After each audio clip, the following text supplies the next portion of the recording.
Hey guys, Cameron for the season finale of Supergirl, Season 1, Episode 20, Better Angels, and I was really looking forward to this episode, obviously, because it was a season finale. I didn't really know what was going to happen in this episode. I mean, things looked crazy from last week, and I had no idea what was going to happen here, and I will say that, I actually really enjoyed last week's episode, and a lot of people didn't. Like I said, it was fairly a setup episode. This episode was really good. I thought this was a really great finale. Was it an amazing finale? No, I don't think this was an incredible, absolutely incredible finale. There were some amazing scenes in this episode, but as a whole, as a finale, it did feel a little bit underwhelming. I will say, I kind of wanted a little bit more going on in this finale.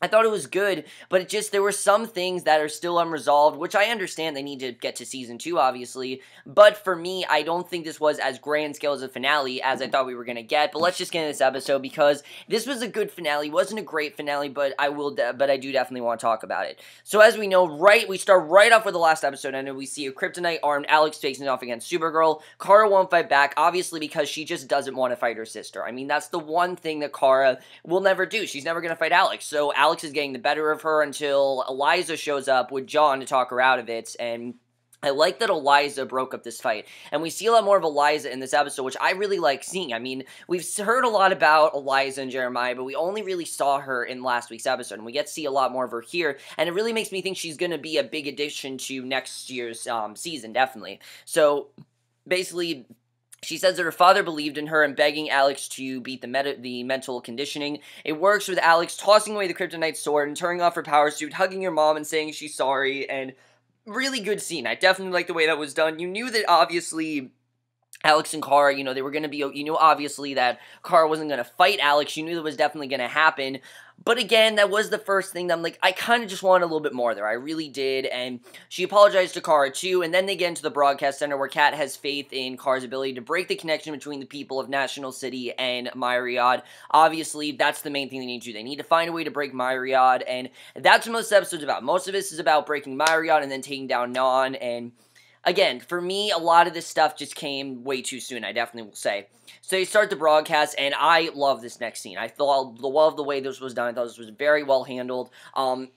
Getting back to the first fight, though, I do want to say before I talk about this, I really did like the way that we saw right away that Eliza really is that motherly figure that they need. That she's the one that can stop Alex, she can stop anyone, she can talk them out of it. I thought that was really interesting. I definitely really like seeing that, and I'm looking forward to seeing, hopefully, more of Eliza next season, because I already really do like her. So they start the broadcast. Supergirl addresses the people with difficulty at first, but then she gets into a rhythm, talking about the importance of retaining strength and hope, and she says that she lost everything when she was young. She used to be sad and alone before she discovered that there's love in the world, and it's a really great scene. I love the way this was done. You guys know how great Supergirl is when it comes to speeches. I mean, those are some of the best scenes that have been in the show. Wynn is at his desk, suddenly becomes himself again, seeing a series of visions about Supergirl. He heads to James, who has the same experience, and James does remember the kiss we see, and Kara continues her speech, appearing on screens all around the city with the S-Shield showing up on everyone's phones. She manages to break the spell, and Myriad is now broken. There is no one under Myriad anymore, and again, for me, it just felt a little too neat and a little too early in the episode, but I thought it was a very well done scene. I definitely really did enjoy that, and obviously, you do need to get Wynn and James, obviously, back on her side. That was like a big thing here. Obviously, we need to do that.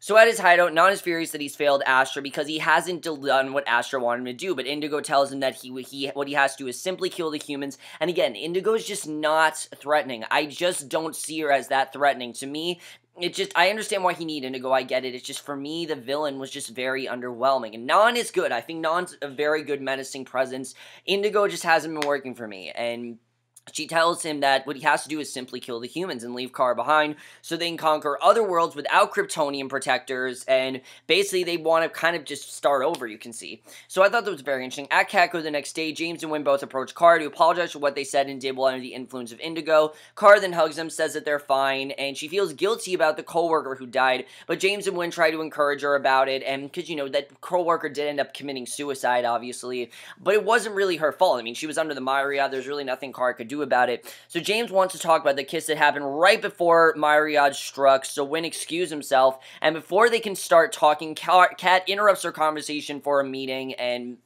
Unfortunately, basically, they're interrupted, so they don't really get to talk about that kiss in this episode, which, that was something that kind of disappointed me. I want to see a little more context between Kara and James. It seemed like we were going to get these two together, and they just didn't do much of it here, really. They didn't do much of it. They focused a lot on plots, and that was the thing in this episode. This was a very plot-heavy episode. Were there some really great small character moments? Yes, and I've said it before, Supergirl does a very good job with that kind of stuff. For me, I just don't think there was enough, this episode in general, it felt like a finale, but it did feel very weighed down at points. Now we'll get into that.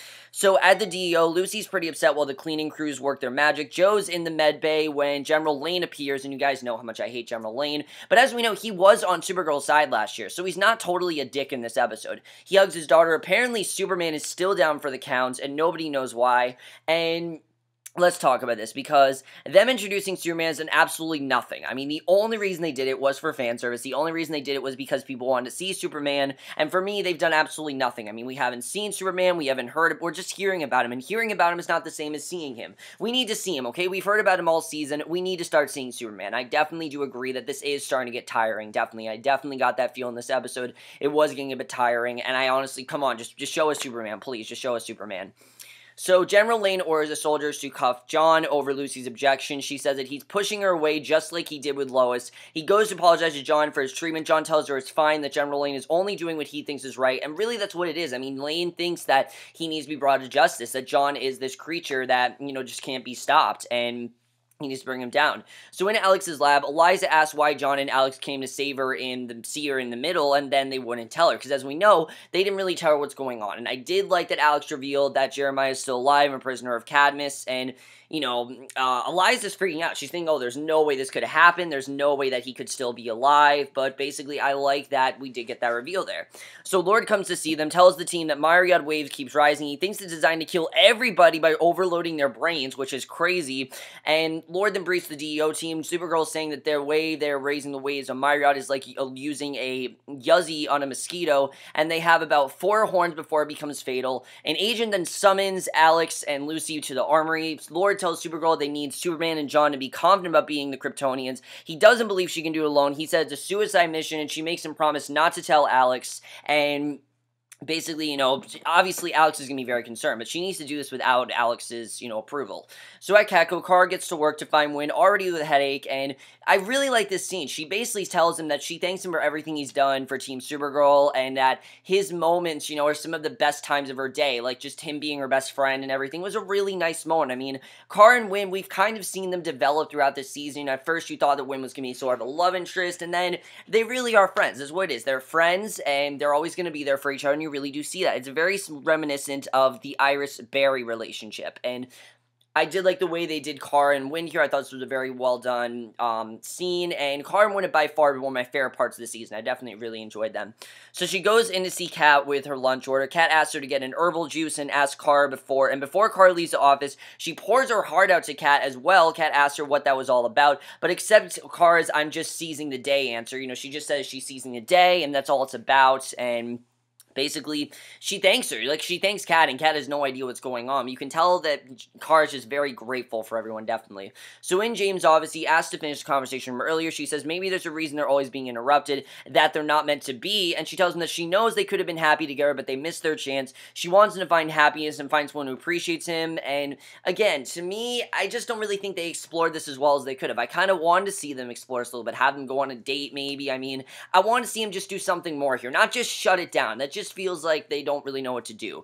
So before she can leave, he asks her why she's saying this, and she tells him that she cares about him a lot and she has to go, and that she just can't be with him. I mean, them being together, it's just not a good idea. It's not going to end well. It's not going to end well. It's not going to end well for them. It's not a good thing, and they just can't really be together right now, unfortunately, and I really think that's what it's all about, which really sucks. Obviously, you can tell that James wants more, but I think Kara knows that she can't really be with anyone. I mean, think of what she's done all season. She was with Adam, that got, Kara's, Kat's, son. You know, she was with Adam and everything, but of course it didn't work out. She tried something out with Wynn. I mean, she's tried every relationship with men. It has not worked, and I think Kara realizes that this is a very dangerous situation, and because that she can't get a guy. But it does go back to the beginning of the season where Kara couldn't get a date, and this is kind of like that, except that James actually does want this. He does want to move forward. He does want to be with her. The problem is that Kara just doesn't think it's going to work, unfortunately, which really sucks.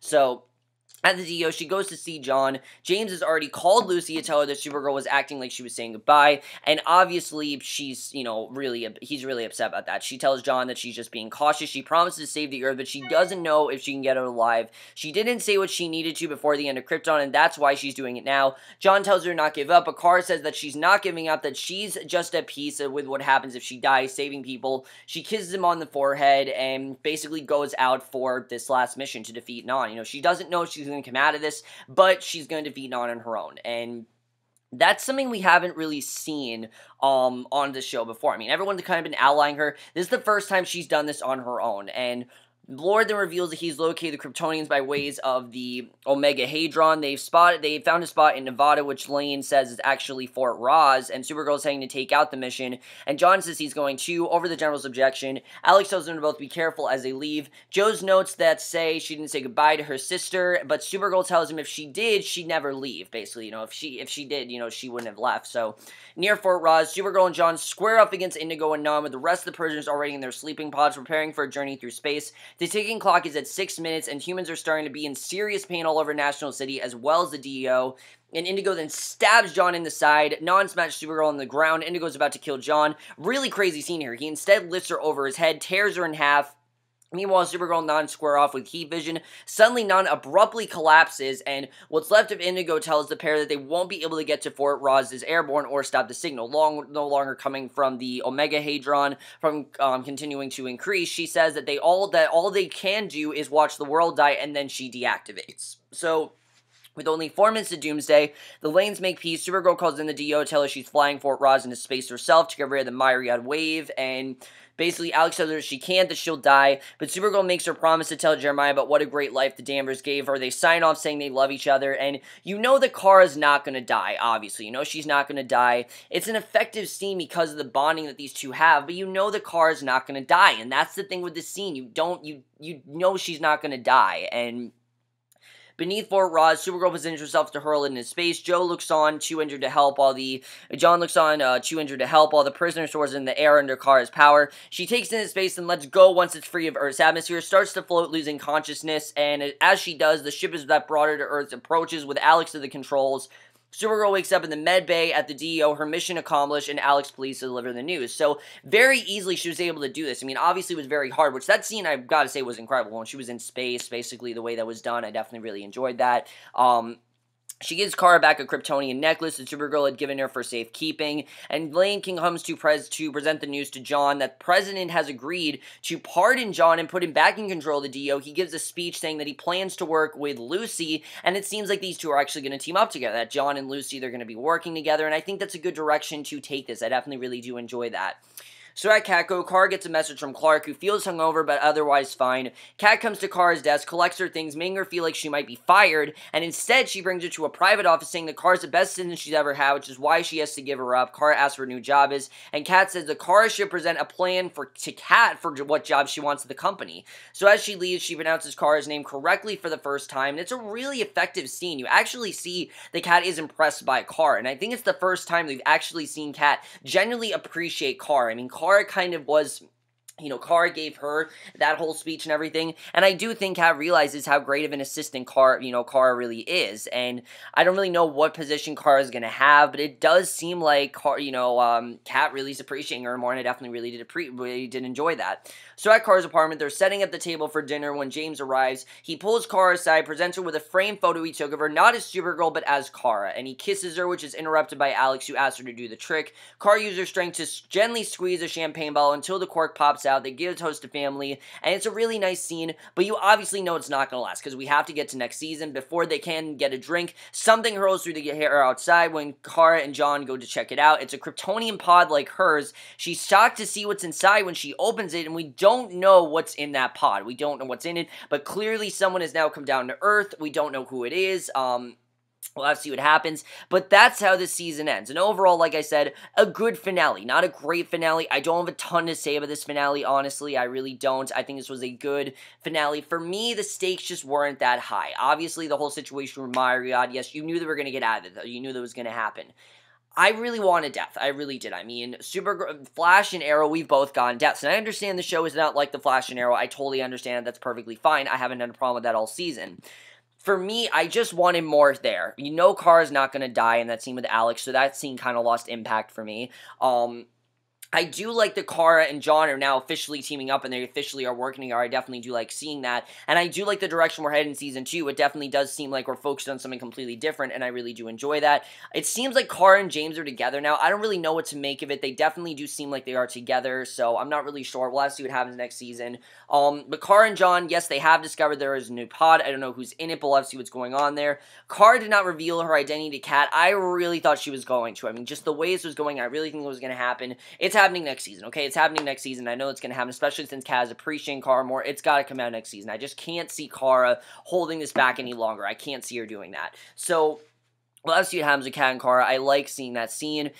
Clark, the whole thing with Clark, it felt pointless. They didn't do much of anything with Superman being there. They had an opportunity to use Clark, but they didn't use him at all, unfortunately. And that really sucked, because they could have used him for good use. They could have had, a brief cameo with Superman, him talking to Supergirl saying he's proud of her. We saw it in The Flash with Arrow in, the first episode, and they really didn't do much of anything with that, and that kind of disappointed me. I kind of wanted a little bit more there, and we really didn't get that. Non's demise, I thought was fine. I don't really think much of it. For me, that was a bit underwhelming, though. I wasn't as big as a fan of Non's demise as I thought. It just didn't feel complete. Something just felt missing. I do get that the biggest bond in the show was supposed to be the two sisters. They definitely emphasized that in this episode, and I think they showed that very well. I definitely really did appreciate that.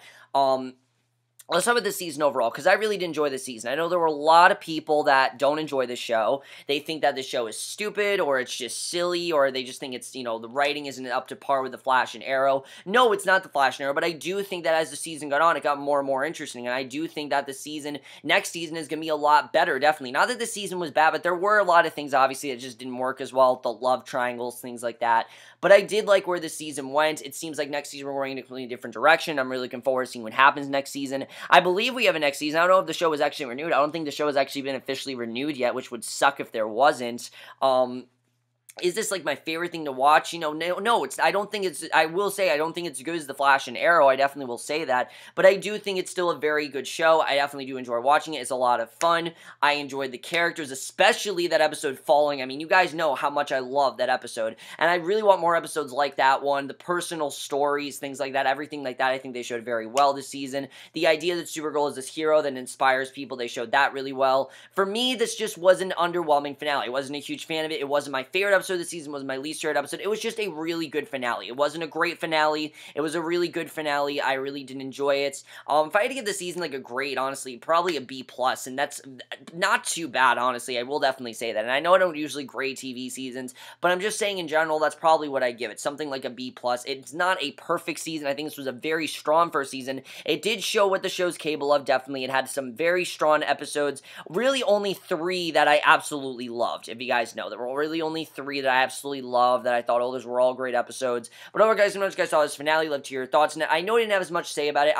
For me, this finale was kind of low-key. I thought it was good. There were some things that were very strong about it, but it just wasn't as amazing as I think it could have been. But I do think it was a very good finale. It wasn't a bad finale. It wasn't as great as the Flash or Arrow finale. I'm not going to compare. I'm just saying that those were more grand in scope, and there wasn't as much going on in that. Then, you guys saw this finale. Love to hear your thoughts on it. We'll see you guys in my next video, which again will be for a finale, but it will be for the season of Crazy Ex-Girlfriend, which I have been loving, and of course I need to review the rest of the season for you guys, and we'll see you guys for that. Okay, bye.